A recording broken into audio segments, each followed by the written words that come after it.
This is Reena Modi.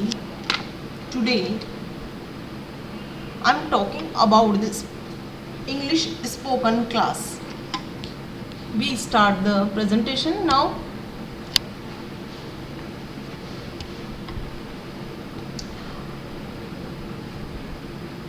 Are you in a college, school and still struggling to get confidence for your job, career and future opportunities? Do lack of communication skills and public speaking stop you to express yourself at the time of interviews? Can't you express your views at the time of group discussions? Speaking and responding in English is one of your biggest challenge. Do you have dream to grab opportunities to work with best blue chip companies? Then watch this video and take your life changing decision to join this wonderful classroom program of communication and leadership and spoken class. The first we start how to speak fluent English. Friends, यह मेरे साथ भी बड़ी problem होती थी कई सालों के लिए। जब मैं स्कूल लाइफ में थी, मैं हिंदी मीडियम की स्टूडेंट रही हूँ और हमेशा टारगेट करती रही हूँ इंग्लिश को, ठीक है। और मेरी कई सालों की कोशिश के बाद आज की जो कंडीशन है उससे मैं समझ सकती हूँ कि जो हिंदी मीडियम के स्टूडेंट्स हैं उनको इंग्लिश में बोल पाना, या फिर I am also science mentor, but मैंने देखा है कि जो इंग्लिश मीडियम के स्टूडेंट्स भी हैं वो इंग्लिश में लिख लेते हैं, क्वेश्चंस कर लेते हैं, है ना, आंसर्स लिख लेंगे, बट वो उनकी जो स्पोकन है वो बहुत ही वीक होती है, वो स्पोकन नहीं कर पाते, इंग्लिश को बोल नहीं पाते हैं। तो मैंने जो अपनी लाइफ लॉन्ग पीरियड में जो ऑब्जर्वेशन लिया है स्पीकिंग के लिए, कैसे मैं इंग्लिश सीखूं और किस तरह से मैंने इंग्लिश को सीखा है, उस एक्सपीरियंस के बेसिस पे मैंने कुछ अपने चैप्टर्स तैयार किए थे, जिसकी मैंने अपनी एक बुक भी लिखी है जो जल्दी ही पब्लिश होने वाली है। उसका एड्रेस मैं आपको नेक्स्ट सेशन में अवेलेबल करवाती हूँ। तो वहीं से मैंने कंटेंट लिया है और आपके लिए चैप्टर्स रेडी किए हैं कि आप किस तरह से इजी वे में आप इंग्लिश जो है आसानी से सीख सकते हैं। फर्स्ट हम बात करें, पहला जो टारगेट मेरा है ऑनलाइन यूट्यूब पे सिखाने का वो 30 डेज़ का है। 30 डेज़ की प्रैक्टिस के बाद ही हम आगे का जो है सेशन स्टार्ट करेंगे। सबसे पहले जो मेरा सेशन है वो स्पोकन इंग्लिश से रिलेटेड है, जिसमें आपको सबसे पहले फर्स्ट डे से लेकर 30 डेज़ तक आपको मेरे साथ साथ बताए गए गाइडेंस के अकॉर्डिंग प्रैक्टिस करनी होगी। देखिए, आज मैं आपको एक बात बताने वाली हूँ कि लोग जो है इंग्लिश को सीखना चाहते हैं, ठीक है, कोशिश भी करते हैं, पर वो कहीं ना कहीं वो नाकामयाब रहते हैं। क्यों? क्योंकि उनका जो माइंड सेटअप है वो फिक्स है, ठीक है। फिक्स माइंड सेटअप है मीन्स क्या? मैंने ये ऑब्जर्वेशन लिया है लास्ट कई सालों में कि लोगों का जो दो तरह का माइंड सेटअप होता है। कुछ लोग तो most of the peoples has only fix mind setup. Fix mind setup के लोग होते हैं, मतलब क्या कि जो फिक्स माइंड सेटअप के लोग होते हैं उनका माइंड हमेशा ये कहता है कि मैं सीखना चाहता हूँ पर हमारे घर का इन्वायरमेंट नहीं है कि वो इंग्लिश बोले, या हमारा जो क्लासरूम है वहाँ पे कम्युनिकेशन लेवल बहुत ही लो है, वहाँ का इन्वायरमेंट नहीं है, मेरे पास कोई कंपनी नहीं है, इसलिए मैं कुछ कर नहीं सकता, इसलिए मैं सीख नहीं पाता। ये जो फिक्स माइंड सेटअप के लोग हैं। और दूसरा ये जो ग्रोथ माइंड सेटअप के लोग होते हैं वो हमेशा कोशिश में लगे हुए रहते हैं, हमेशा लर्निंग कैपेबिलिटी उनकी बहुत ही स्ट्रांग रहती है, कहीं से भी वो इंग्लिश को ऑब्जर्व करना नहीं भूलते, कोशिश करते रहते हैं। पर उनकी जो कोशिश होती है वो कहीं ना कहीं इरेगुलर वेव्स में होती है, मतलब कहीं ना कहीं उनकी प्रिपरेशन में एक फ्लो या कंटेंट जो है उसका अरेंजमेंट सही तरीके से नहीं हो पाता है और वो भी थोड़े से फेल हो जाते हैं। तो फर्स्ट अगर आप सीखिए और आपका जो कंटेंट है, आपका जो वे है बिल्कुल सीधा हो, ठीक है ना, सीधा हो तो आप इजीली सीख सकते हैं। देखो, एक इंग्लिश में इंग्लिश ग्रामर का होना, इंग्लिश लिटरेचर का होना और इंग्लिश स्पोकन का होना, ये तीनों ही अलग चीज़ें हैं। इंग्लिश मीन्स यानी सेम इंग्लिश, बोलने में सेम, लिखने में सेम, ठीक है, या आप पोएट्री करते हो उसमें सेम नहीं। जिस तरह से आप हिंदी की लैंग्वेज यूज़ करते हो, जैसे ही बच्चा जन्मता है वो साल भर तक बोल नहीं पाता है। आप समझते हो इस बात को। हमारे घर में कई बच्चे हैं जो आपने ऑब्जर्वेशन लिया होगा उनका, कि जैसे ही बच्चा अगर छोटा है 1 साल तक है तो वो कुछ कुछ शब्द बोलता है, मम्मी पापा चाचा मामा नानी ताई, ठीक है, वो एक एक वर्ड। धीरे धीरे वो आपको जब आप डिस्कशन करते हो, आप अपने घर में बातचीत करते हो, या छोटे छोटे सेंटेंसेस जो पकड़ता है और कॉपी करने की कोशिश करता है। स्टार्टिंग में वो जो कॉपी करता है वो कैसे करता है, तुतलाता है या रॉन्ग बोलता है, हमें बड़ा फनी लगता है या हम बहुत इंजॉय करते हैं उनकी तुतलाती हुई भाषा पे, ठीक है। इस तरह से बच्चा जो है एक लैंग्वेज सीखता है। या तो हम अगर हिंदी के तो बच्चा हिंदी सीखता है, तमिल है तो तमिल, बंगाली है तो बंगाली। इस तरह से डिफरेंट लैंग्वेज की जो मदर टंग होती है, इस तरह से बच्चा जो सीखता है। तो बच्चा किस बेसिस पे सीखा, ऑब्जर्वेशन, मतलब बच्चे में जो ऑब्जर्वेशन पावर है वो सबसे ज़्यादा होती है। तो आपको क्या करना है, आप इस उम्र में, आप बच्चे नहीं हो, आप बड़े हो चुके हो, या आप किसी भी उम्र में, ठीक है, आफ्टर 10 ईयर्स आप कोशिश कर सकते हो कि अगर आप 10 साल के हो, 10 साल से ज़्यादा के हो, तो भी आप इस टेक्निक को अपना सकते हो। सबसे पहले तो आप अपने आप को ऑब्जर्व कीजिए। ऑब्जर्व कीजिए मतलब आप जितने भी इन्वायरमेंट है, आपके आसपास का इन्वायरमेंट है या हर चीज़ है, उसको आप सोचिए इंग्लिश में कि यह इंग्लिश में जो पर्टिकुलर थिंग है उसे क्या कहते हैं। या फिर हम धीरे धीरे जो है हमारा माइंड सेट कर सकते हैं, छोटे छोटे सेंटेंस बना सकते हैं। आज देखो, मैं एक रूम में बैठकर ये लेक्चर दे रही हूँ, तो मैं ये सोच सकती हूँ मैं रूम में कहाँ बैठी हूँ। I sit on the chair, I sit under the fan. इस तरह से छोटे छोटे sentence, I have to close door, मेरा डोर ओपन है और मुझे बंद करना उठ के। तो ये छोटे छोटे सेंटेंस जो है, आप जहाँ बैठे हो वहाँ आप अपने रूम से रिलेटेड जो है सेंटेंस बना सकते हो और बोल सकते हो। अब बोलने के लिए पार्टनर हो जरूरी नहीं है। जब छोटा बच्चा सीखता है, ऑब्जर्वेशन करता है, तो उसके पास कोई पार्टनर नहीं होता है कि जो वो एक दूसरे से कम्युनिकेट कर पाए और वो बहुत अच्छे फ्लुएंट हिंदी में बात कर पाए। नहीं हो पाता ना, नहीं हो पाता। तो बच्चा धीरे धीरे सीखता है। वैसे आपको एक छोटे बच्चे की तरह ऑब्जर्वेशन करना है और आपको बोलना सीखना है। आपको सबसे पहले ये फियर हटाना है, ये डर हटाना है कि अगर मैंने गलत बोल दिया लोग मजाक उड़ाएंगे, तो आप कभी नहीं बोल सकते, ठीक है। आपका जब ग्रोथ माइंडसेट है तो आपको ये मान के चलना है कि मैं गलत बोलना स्टार्ट करूँगा। जैसे बच्चा उतलाता है, हकलाता है, फिर भी वो बोलता है, ठीक है। अब आगे हम देखते हैं ऑब्जर्वेशन के बाद एक छोटा बच्चा क्या करता है। ऑब्जर्वेशन के बाद छोटा बच्चा स्कूल जाएगा, फिर उसके पास कोर्स कंटेंट आता है, ठीक है, अपनी लैंग्वेज को सुधारना। अभी वो कम्युनिकेशन स्किल तक पहुंच गया, मतलब उसका फाउंडेशन क्लियर हो गया है कि वो बोलना सीख गया है, हिंदी बोलना सीख गया है, एक लैंग्वेज बोलना सीख गया है, किसी बात को समझना सीख गया है।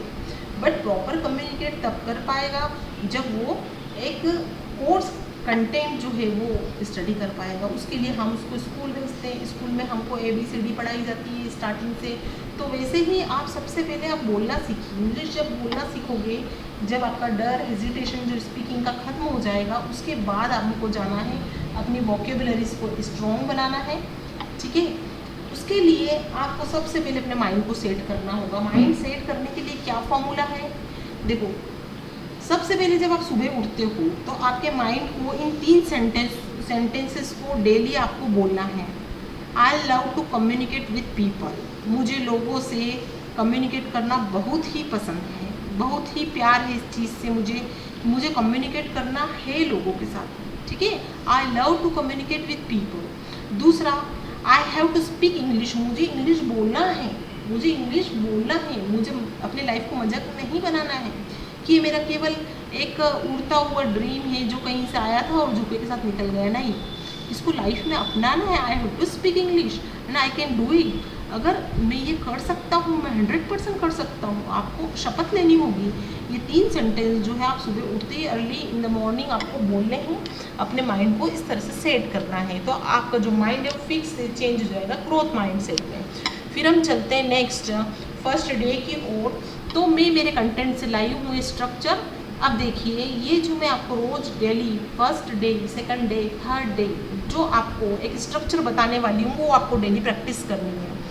हम हमेशा इंग्लिश से घबराते हैं कि हमको पहले ग्रामर सीखनी पड़ेगी, ठीक है। हमको पहले सेंटेंस बनाना सीखने पड़ेंगे, टेंसेस सीखने पड़ेंगे। पर कभी आपने सोचा है कि आपका छोटा बच्चा जब हिंदी बोलना शुरू हुआ था या आपकी मदर टंग बोलना शुरू हुआ था, तो क्या आपने उनको हिंदी व्याकरण में नाउन पढ़ाई थी, क्या आपने प्रोनाउन पढ़ाई थी, है ना, आपने संज्ञा विशेषण जो भी आपको काल पढ़ाए थे आपने, वर्तमान काल भूतकाल, नहीं, बच्चों को अपने आप ही ऑब्जर्वेशन से कैपेसिटी आ जाती। तो आपको इस बेसिस पे बोलना सीखना है, आपको हेजिटेशन खोना है। अब आप कैसे बोलोगे, क्योंकि बच्चा ऑब्जर्व कर रहा है ना, तो उनके सामने पेरेंट्स बोलते हैं। अब आपको ऑब्जर्वेशन के लिए क्या चाहिए, आपको ऑब्जर्वेशन के लिए मेरा फॉर्मूला चाहिए। मैं आपको ये फॉर्मूला बता रही हूँ कि आपको ऑब्जर्वेशन के लिए क्या चाहिए। आपको ऑब्जर्वेशन के लिए ओनली रीना मोदी का ये चैप्टर चाहिए, जिससे आप अच्छे से बोलना सीख जाएंगे। द फर्स्ट डे मैं आपको स्ट्रक्चर बता रही हूँ। देखिए, हम जिंदगी में दो तरह का सेंटेंस बोलते हैं। एक ऐसा सेंटेंस बोलते हैं जिसमें कोई काम होता है, और एक ऐसा सेंटेंस बोलते हैं जिसमें कोई काम नहीं होता। समझना इस बात को। जब भी हम कोई काम करते हैं तो उसके लिए मैंने एक वर्ड दिया है एक्शन। क्या? एक्शन। और जब आप अपने बच्चों को पढ़ाते हैं ना, वर्ब्स, वर्ब की फर्स्ट फॉर्म, वर्ब की सेकंड फॉर्म, वो भी एक एक्शन है। कुछ तो आपको आती होगी, नहीं आती है तो मैं आपको रेगुलर कुछ ऐसी वोकेबलरीज, कुछ ऐसे मीनिंग्स आपको बताने वाली हूँ जो आपको डेली लाइफ में काम में आएंगे। ठीक है, हमको इंग्लिश बोलने के लिए ज़रूरी है, तो कुछ मैं आपको देती हूँ, आप उसी के साथ प्रैक्टिस कीजिए। तो मैंने यहाँ पे सबसे पहले देखिए, आप स्ट्रक्चर दी है। ये सबसे पहले हम बात करें स्ट्रक्चर की, तो स्ट्रक्चर में आई प्लस एक्शन। देखिए, जो भी काम मेरी ज़िंदगी में, मेरे जहन में शामिल है, जो मैं रूटीन में करती हूँ, वो कैसे बनाने हैं मुझे? आई एक्शन से। कैसे बनाने हैं? आई एक्शन से। अभी हम आई का सीखेंगे। केवल मैं मेरी बात करूँगी। फर्स्ट डे मुझे केवल मेरे बारे में सोचना, मुझे उसके बारे में नहीं सोचना है, ही के बारे में नहीं सोचना, शी के बारे में नहीं सोचना, दे के बारे में नहीं सोचना। हम केवल आई की बात करेंगे। मैं क्या करती हूँ? मैं हमेशा काम करती हूँ। क्या काम करती हूँ?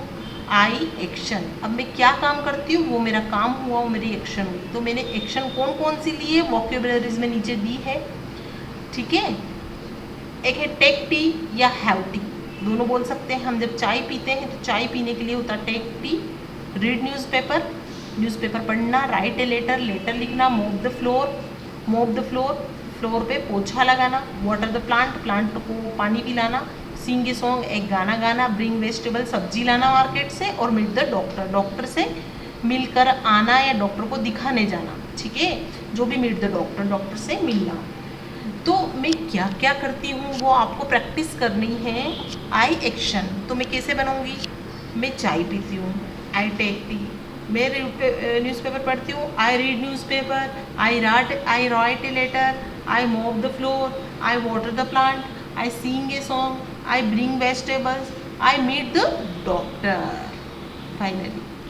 ठीक है, जब आप जो हमेशा काम करते हो वो हमेशा इसी स्ट्रक्चर में बोला जाता है कि यूजुअली आई एक्शन, यूजुअली मैं ही कपड़े धोती हूँ, usually I wash the cloth, I wash the cloth. यहाँ पे कोई एस या येस नहीं लगाना है, कोई कन्फ्यूज़न नहीं है। आप जो ज़िंदगी में आपकी शामिल है, जो काम करते हो, आपको आई एक्शन बोलना है। I take tea, I have tea, I read newspaper, I write a letter, I mop the floor, etcetera etcetera. ठीक है, कोई काम आप कंटिन्यू करे जा रहे हो और उस दौरान आप किसी को बता रहे हो कि आप मेरे पास आए हो और मैं ये काम कर रही हूँ, अभी मैं आपको टीचिंग करवा रही हूँ। ठीक है, मैं अभी टीचिंग कर रही हूँ। तो अभी जो काम चल रहा है, आप काम कर रहे हो, अभी जो काम चल रहा है उसके लिए मुझे स्ट्रक्चर यूज़ करनी है। I am action, I N G, I am actioning. आपकी जितनी एक्शन है इस वोकेबलरीज में, take, read, write, letter, move, water, sing, bring, meet, ये सारी आपकी क्या है? वर्ब्स है। और जो एक्शन को शो कर रही है, आप एक काम कर रहे हो, इसके अंदर आप क्या लगाना है? I N G. तो हो जाएगा आई एम टेकिंग टी। आप आए हो, मैं चाय पी रही हूँ। I am taking tea, I am having T, है ना। हम टेक की जगह हम बाद में जब हमारी इंग्लिश एडवांस हो जाती है, हम बोलने लग जाते हैं, तो हमको हैव लगाना चाहिए। Have is a standard word. जब कोई चीज़ हम खाते हैं या पीते हैं, हमारे शरीर के अंदर, बॉडी के अंदर हम लेते हैं, तो हम हैव लगाते हैं।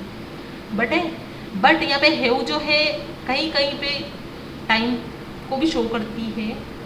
ये इसलिए हम हैव कन्फ्यूज़न से बचने के लिए अभी तो आप टेक यूज़ करो, बाद में हम हैव का यूज़ करेंगे, मैं आपको अगली क्लासेस में बताती हूँ, ठीक है। जब कोई काम कंटिन्यूसली चल रहा है तो हमको क्या बोलना है, मैं काम कर रही हूँ, मैं झाड़ू निकाल रही हूँ, मैं बर्तन साफ कर रही हूँ, ये सब रही हूँ, मैं ये कर रही हूँ।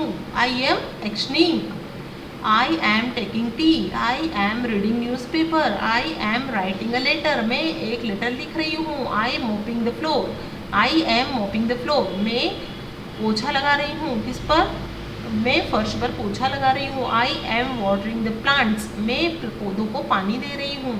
I am singing a song, मैं गाना गा रही हूँ। आई एम ब्रिंगिंग वेजिटेबल्स, मैं सब्जियाँ ला रही हूँ। I am meeting the doctor, मैं डॉक्टर से मिली। I am going to meet the doctor, okay, going भी लगा सकते हैं कि हम डॉक्टर से मिलने जा रहे हैं।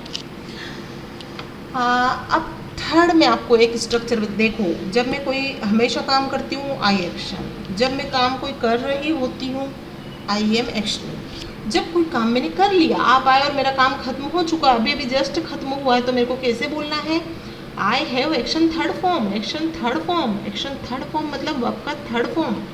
अब आपको कुछ वर्ड जो है यहाँ से मेरी वोकेबलरीज में से लेने हैं और आपको गूगल पे सर्च करके फर्स्ट और सेकंड थर्ड फॉर्म आपको खुद चुननी है।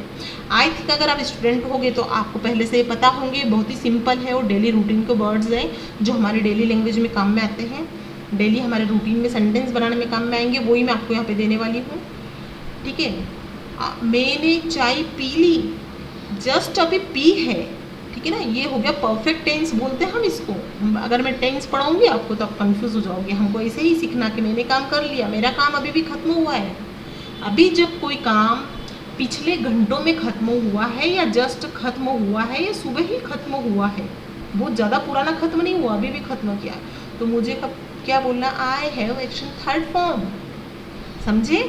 तो देखो टेक का होता है take, took taken, read read read, write wrote written, water watered watered, sing sang sung, bring brought brought, meet met met। अब आपको बनाना I have take took taken, I have taken tea, मैंने चाय पी ली। I have read newspaper, have लगाया read read read, read newspaper का जो होता है वो सेम होता है, तो आई हैव लगाया आपने, मीन्स आप पढ़ चुकी हैं। आई हैव मोप्ड द फ्लोर, मैंने पोछा लगा लिया है। आई वाटर्ड द प्लांट्स, मैंने पौधों, I have watered the plants, मैंने पौधों को पानी डाल दिया है। आई हैव सिंग सेंग संग, आई हैव संग सॉन्ग, आप जब आए मैंने गाना गा लिया, गाना गा चुकी हूँ मैं भी जस्ट गाया और आप लेट आए, उसका मेरा क्या, ठीक है, इस तरह की। आई हैव ब्रॉट वेजिटेबल, मैं सब्जियां ला चुकी हूँ या लेकर आई हूँ अभी भी, ये एक्सेट्रा। तो आपको डेली ये प्रैक्टिस करनी है और आप अगर चाहो, आपकी कैपेसिटी ज़्यादा हो तो आप जो है आप वोकेब्स न्यू यूज़ कर सकते हैं। अब आपको ये पता चल गया कि मेरे को जो काम करना है मुझे आई एक्शन बोलना है, कोई ऐसे ये इसका झंझट नहीं, ठीक है। अब नेक्स्ट क्लास में मैं आपको आगे बताऊंगी। अब आपके लिए एक होमवर्क डिज़ाइन किया है मैंने, आपको होमवर्क करना है, make a list of yours routine sentences. आप मेरे पहले डे के साथ साथ आप एक डायरी बनाइए, उसमें आपको लिस्ट बनानी कि आप डेली क्या क्या काम करते हो और कितने सेंटेंस में आप किसी और से बात करते हो, चाहे अपने बच्चे से बात। आप सबसे पहले ऐसा कीजिए कि सुबह के 1 घंटे आप क्या करते हो, सुबह 7 to 8 आप क्या करते हो। मैं तो देखो, मैं सुबह 7 o'clock उठती हूँ, फिर मैं फ्रेश होती हूँ, उसके बाद में 1 कप चाय बनाती हूँ, फिर मेरे बच्चे का टिफ़िन बनाती हूँ, फिर मैं उसे स्कूल के लिए भेजती हूँ, ठीक है। सुबह 1 घंटे में ये करती हूँ, उसके बाद मैं एक्सरसाइज करती हूँ, फिर मैं नहाने के लिए जाती हूँ, फिर मैं किचन में जाती हूँ, मैं कुकिंग करती हूँ, मैं लंच बनाती हूँ और ब्रेकफास्ट बनाती हूँ। जो भी मैं रूटीन के हैं आप 1-1 घंटे की सॉर्टिंग कीजिए, आप डेली आप क्या काम करते हैं वो आप लिस्ट बनाइए और कम से कम ये कुछ फोल्डर्स इसमें फ्री छोड़ दीजिए, जब भी आपको याद आते हैं कि मैं ये काम डेली करती हूँ उसकी आप एक लिस्ट बना लीजिए। क्योंकि 20 से 30 दिन तक आप कंटिन्यू जब क्लास करेंगे तो आप ये सारे सेंटेंस बोलना सीख जाएंगे। मुझे लिखवाना नहीं, मुझे नोट्स नहीं बनवाना, मुझे आपको बुलवाना है। आप खुद बोलेंगे कि यह कितना आसान था, मैं क्यों डरती थी, मैं क्यों इतने साल नहीं बोली। ठीक है, मेरे चैप्टर्स में, मेरी क्लास में ओनली आपको वही वोकेबलरी मिलेगी जो आपके रूटीन की है। देखिए, स्पीकिंग के लिए मेन जो लोग कॉन्सेंट्रेट करते हैं वोकेब्स पर, तो ये गलत है। आपको वोकेब्स पे कॉन्सेंट्रेट नहीं करना है, शब्दों पे नहीं जाना है। आपको सबसे पहली बात होती है बोलो, आपका फाउंडेशन होना चाहिए। जब तक आपका फाउंडेशन क्लियर नहीं होगा, वोकेबलरीज तो अनलिमिटेड होती है जो आप डे बाय डे जो है इम्प्रूवमेंट करते जाएंगे आपकी लैंग्वेज में। बच्चा फर्स्ट क्लास में एडमिशन लेता है, 12th तक पढ़ता है, उसके बाद हायर स्टडी करता रहता है, कभी स्टडी खत्म नहीं होती। उसी तरह लैंग्वेज में भी इतना एडवांसमेंट है हर फील्ड में कि आप पढ़ते जाओगे, न्यू वर्ड्स आपको लाइफ लॉन्ग सीखने को मिलते हैं और आप उन्हें सीखते हो, ऑब्जर्व करते हो या गूगल पे सर्च करते हो। तो आप मेरी बात को समझो। जब आप सोचोगे मैं परफेक्ट हो जाऊंगी, मैं 100% ग्रामर सीख लूँगी, मैं 100% ये कर लूँगी, पहले लर्निंग क्लासेस अटेंड कर लूँगी, उसके बाद मैं बोलूँगी, उसके बाद मैं करूँगी, तो you can do it anything. आप कुछ भी नहीं कर सकते हैं। अगर आप चाहते हो कि आपको बोलना है तो उसे आपको आज से ही बोलना होगा। और आपको क्या बोलना होगा, यह गाइडेंस मैं आपको इस यूट्यूब की क्लास में करवा रही हूँ, प्रिपेयर करवा रही हूँ, प्रैक्टिस करवा रही हूँ। जहाँ तक मेरा सामर्थ्य है कि दोस्तों, कि मैं अपने चाहने वालों को इस तरह से मोटिवेट कर पाऊँ कि वो जो है इंग्लिश को बहुत ही ईजी वे में ले। देखो, लोग कितनी लैंग्वेज लोगों को आती है। इंग्लिश हमारी इंटरनेशनल लैंग्वेज है। अगर लोग जहाँ पे भी आप इंग्लिश का यूज़ करते हो, लोग आपको कहते हैं कि ये तो इंग्लिश बड़ी झड़ती है, बड़ी अंग्रेज है, बोलने दो, क्योंकि वो लूज़र है, वो नहीं कर सकते। हम कर रहे हैं क्योंकि हम में कैपेबिलिटी है, हमें कुछ करना है। हमें क्यों नहीं, हम इंटरनेशनल लेवल के हम बन सकें। कहीं हम बाहर विदेश यात्रा पे जाते हैं तो क्यों ना हम किसी से बातचीत कर सकें, या क्यों ना हम इंटरनेशनल फ्रेंड्स बना सकें एफबी पर, है ना। कितने ही वेव्स हैं। अब आगे के जो वीडियोस में हैं, आप कंटिन्यू मेरे लेक्चर को पसंद कीजिए, मेरे चैनल को सब्सक्राइब कीजिए दोस्तों। मैं आगे आपके लिए बहुत ही इजी वे में जो चैप्टर्स बनाए हैं उसके अकॉर्डिंग मैं आपको बोलना सिखाऊंगी। ठीक है, you have to speak with me. Thank you very much to watch this video. Meet again in next video. Thank you.